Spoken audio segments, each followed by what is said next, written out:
ไว้ก่อนเนาะเฮ้ยทางเจ้าของเฮือนสบายดีน้องจ้อย เป็นจังใดเด้เนาะเมื่อกี้เราเข่าเที่ยงตื่นเต้นวะเนาะดิ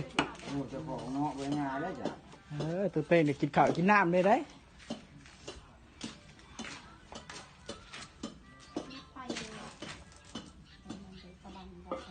4 5 คน6 คนพี่น้องเลยมาพักกันมาล้างถ้วยล้างบ้วงเด็กกันเฮ็ดอยู่เฮ็ดกินนี่แหละนี่ก็ได้ตำหมกพริกเขาทำมาไปตำกับครัวสิบอกเด้อชาวอังกับชาวโอ้มาสิผู้สาวน้องจ้อยตำ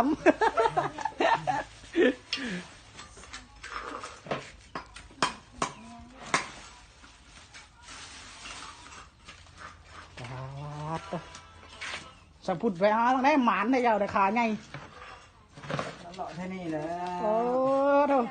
ปลากระตึกอยู่น้องลูกเอาน้องนี่แหละปลาจักโลได้เนาะ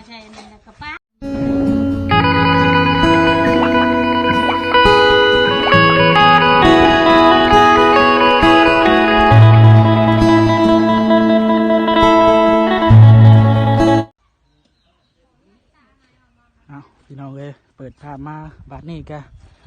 อยู่ที่กันซ่านของน้องจ้อยเด้อพี่น้องเลยเนาะกำลังประกันเตรียมแต่งอยู่ครัวกินนึกว่าเตรียมสิ่งของต่างๆนั่นแหละเนาะพี่น้องเนาะตำข้าวคั่วหมักพริกเกลือเป็นนัวหลายอันหลายแนวอยู่พี่น้องเลยเนาะกะน้องเจ้าของหรือว่าลูกป้าลูกลุงมาซอยกันเนาะพี่น้องเนาะพี่น้องเลยก่อนอื่นก็ต้องกราบทักทายสบายดีสวัสดีพ่อแม่พี่น้อง FC เบิดสุขุสู่คนพี่น้องเลยเนาะบัวอยู่ตรงฝั่งลาวฝั่งไทยหรือว่าต่างประเทศก็ยินดีต้อนรับทุกท่านเข้าสู่ช่อง YouTube บ่าวส่งลูกเคยละวีซองอีกเส้นเก่าเส้นเคยเส้นเก่าเส้นเดิมนั่นแหละเนาะพี่น้องเนาะประกันไปซื้อน้ำบริการท่านน้ำแข็งปลากระมาพี่น้องเลยเนาะใส่รถแตกๆนี่แหละไปเนาะเมื่อกี้นี่ก็ได้เดี๋ยวจะพาพี่พน้องเข้าไปเบิ้งและเข้าไปทักทายทางแม่ครัวน้ำกันพี่น้องเลยเนาะก่อนที่จะไปหับไปชมคลิปก็อย่าลืมพี่น้องเลยเนาะฝากกดไลค์กดแชร์กดติดตามให้เด้อพี่น้องเลยเนาะเพื่อจะได้เป็นกำลังใจในการถ่ายคลิปต่อๆไปนั่นแหละเนาะพี่น้องเนาะมื้ออื่นเช้าก็จะมีการเกิดเฮือนใหม่เนาะพี่น้องเนาะสิขึ้นประมาณ8-9 โมงเช้านี่เลยเนาะพี่น้องเนาะจังใดก็ฝากนำพ่อแม่พี่น้อง FC รอเบิ่งรอชมน้ำกันพี่น้องเลยเนาะมื้ออื่นเช้ากันนาซีเมนลูกมาเตรียมเครื่องเตรียมของแต่เช้าอีกคือเก่าพี่น้องเลยเนาะเตรียมไว้แต่มื้อนี้เนาะไปพี่น้องเดี๋ยวจะพาพี่น้องเข้าไปทักทายทั้งแม่ครัวเฮาเนาะทั้งขบวนสวยแล้วก็ทั้งน้องวีหลายครูหลายคนอยู่พี่น้องเลย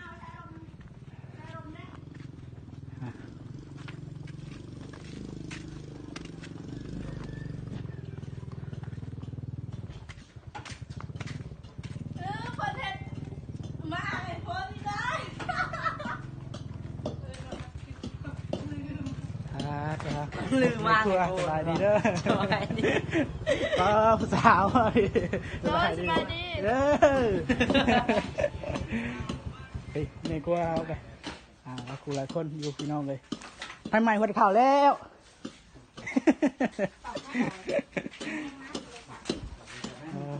ตำข้าวคั่วตำแงงเด้อยังแดกไว้เด้อเป็นสมองยังบริเดกครบหนึ่งโอ้มันมีในตู้อยู่แล้วก็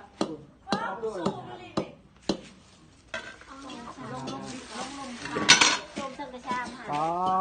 ได้ซีนอย่างเด้ฮะสบายดีเด้อสบายดีโดยโอ้ลุยแต่มื้อนี้เลยหั่นไว้หมักน้ำก้อนไว้หั่นไว้ก่อนเนาะเฮ้ยทางเจ้าของเฮือนสบายดีน้องจ้อย เป็นจังใดเด้เนาะเมื่อกี้เราเข่าเที่ยงตื่นเต้นวะเนาะดิเจ้าของเนาะไปงานได้จ้ะ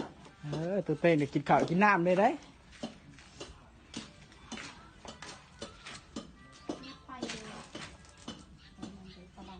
3 4 5 คน6 คนพี่น้องเลย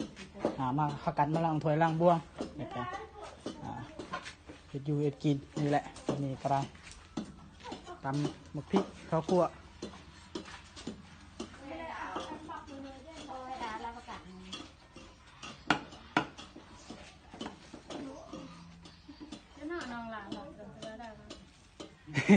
กินข้าวเที่ยงอยู่บ่มันนี่ฮะบ่ยากเป็นจังไดคือบ่ยาก ไม่อยาก ตื่นเต้นแฮง นอนมารับเลยหมดเลยกินข้าวกินน้ำไม่ได้ให้น้ำเขาแล้วบ่ตัวเย็นแน่เบิ่งเด้อ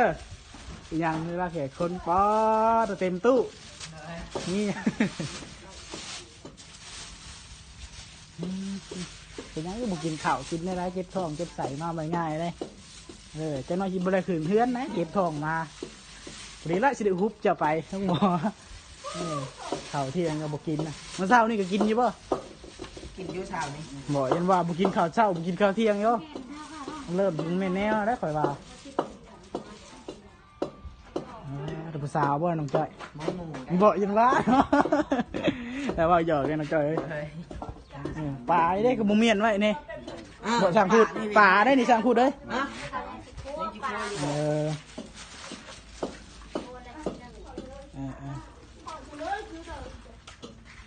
เบิ่งผู้สาวตำข้าวขัวก่อนแหลกอยู่บ่เอากระคักแน่เด้อเวลาผลถามมาไปตำข้าวขัวสิบอกเด้อชาวอังกับชาวอ้อมาสิผู้สาวนอกจ้อยตำ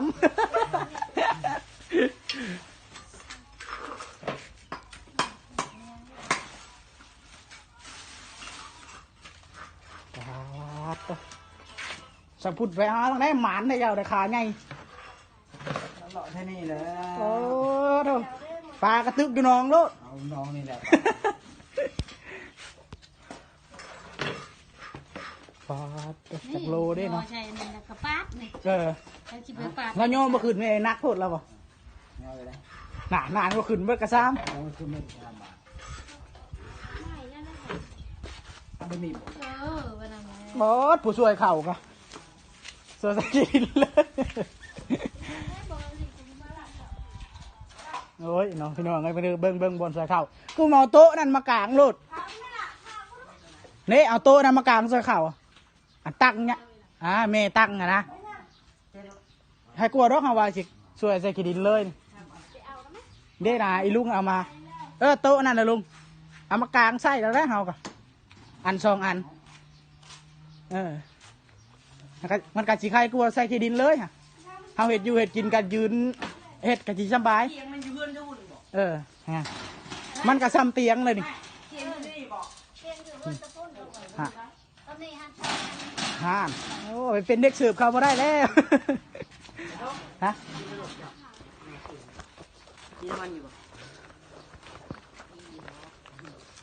มันเบิดได้ น้ำมันเบิดได้ยี่ห้อดบ่เรียกรถช่างพูดเด้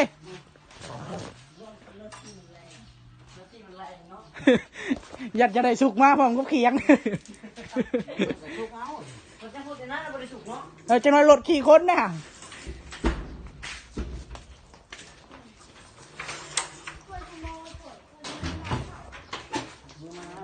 ใส่ชีตับมะฮุ่งนี่เนาะตับนั่นแหละอ้ายเพื่อถ่ากินอยู่ได้อ้ายเพื่อถ่ากินอยู่ตับรถทางไอ้เจ้าอ้ายเพื่อถ่ากินอยู่ยันเพื่อนกินว่าเอาเพชรไปได้เอาใส่ปากหลายคนยังคำเอวยังเด้เนาะ ทำไม่เจอค่ะกระดานสีขาวที่ใช้กับลูกป่า หมูมีมาจ๊ะ มีเลยเนาะ มีบอกเข้าไปหาบ้างเฮ้ยจะขับเอวเครียดให้น้องจ้อยป่ะ น้องจ้อยเอ้ยน้องวีเครียดเดี๋ยวเจ้าแล้วฮะเจ้าก็นั่งโก้เจ็บเมย์พอเลยโอ้ละสบายแท้หันพุดน้ำมาให้เลยโอ้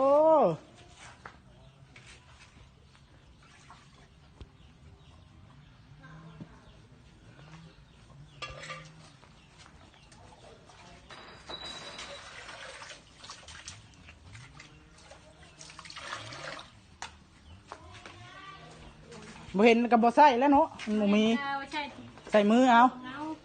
เอา ใส่บ่วงใส่มือแทนเข้าพี่น้องเลย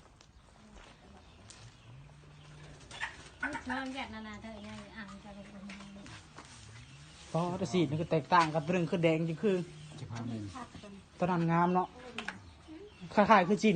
ง่วงนี่แม่ ซื้อมา 15 โล15 โลกับปลาเพราะแต่สิพอกินอยู่ ซาโล แม่นชาวป่าโลคุณนะนั่นแหละดอกจ้อยท่วงป๋ออยู่ยังไงใช่เราไม่ตัวยังไงเฮ็ด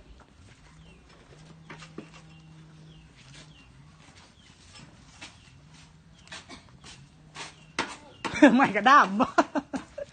ผู้เห็น ไม่กระด้ามด้วยเขาเอาบ่วงเลยบ่วงโจงบ่วงโขงรถ เป็นไปนะเป็นจริงได้เป็นจริงได้เป็นจริงเป็นจริงได้ช่วยได้ไปคุยได้ลุงไปเจ็บเป็นหนึ่งไปอ่ะลุงตู่ยำกลับไปอีกไม่ตู่ระหว่าง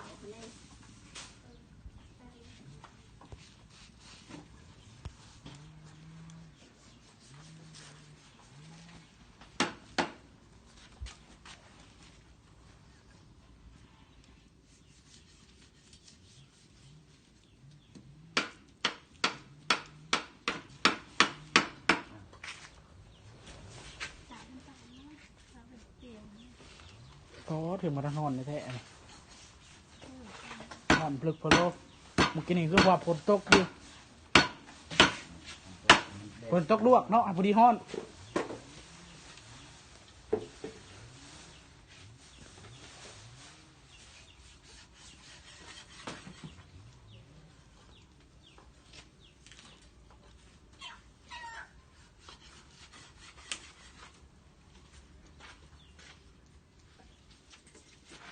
จะมีวิวไปรถเขาชอยก็ได้ในหางอะไรแล้วจะมีแบบจะเอาไปจองเดี๋ยวมาให้กันแบบนี้ โอ้ยพอซอยมาถือข้างแล้วเนาะบาทนี่ตะวินเง่แล้วบาทนี่พูดแล้วจะได้คุบข่าวเต้นอย่างแล้วค่ะว่าบาท เด็ดๆเลยนะ โอ้เพิ่นเง่นี่จังหน่อยก็เห็นดังเปิดเพจแล้วเจ้าข้าวเหนียวเป็นกับตำหุ้งไปอีกปลา คือการเสด็จเนาะ คนโบนี่เนาะท่านในกินข้าวเที่ยงคือกินเชฟได้ ปอไม่กินเนื้อเพี้ยน ยังไง มันจะข่าวแรงเลยนะบาทนี่แม่เอ้ย ยัง 2-3 โมงเลยคอยว่าวันชูแม่งเที่ยงแล้ววันจะข่าวแรงแล้ว กินมันเดียวได้แล้วจะแบบนั่งกระชอยตลอด เอาไปนี่ซะเนาะมันกินเนื้อตำบะแซ่บกระแซ่บอยู่แล้วบาดอยากเข่าเลย มาเลย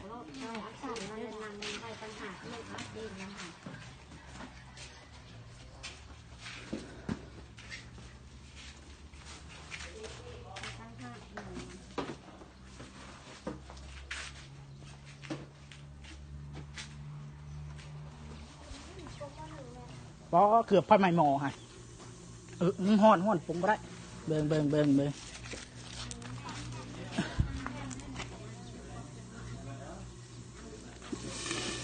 เกือบไพ่ไม้หมอหนึ่งเนาะ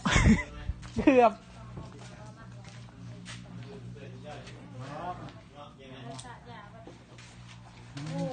ก็ยังให้น้องวิจัดการ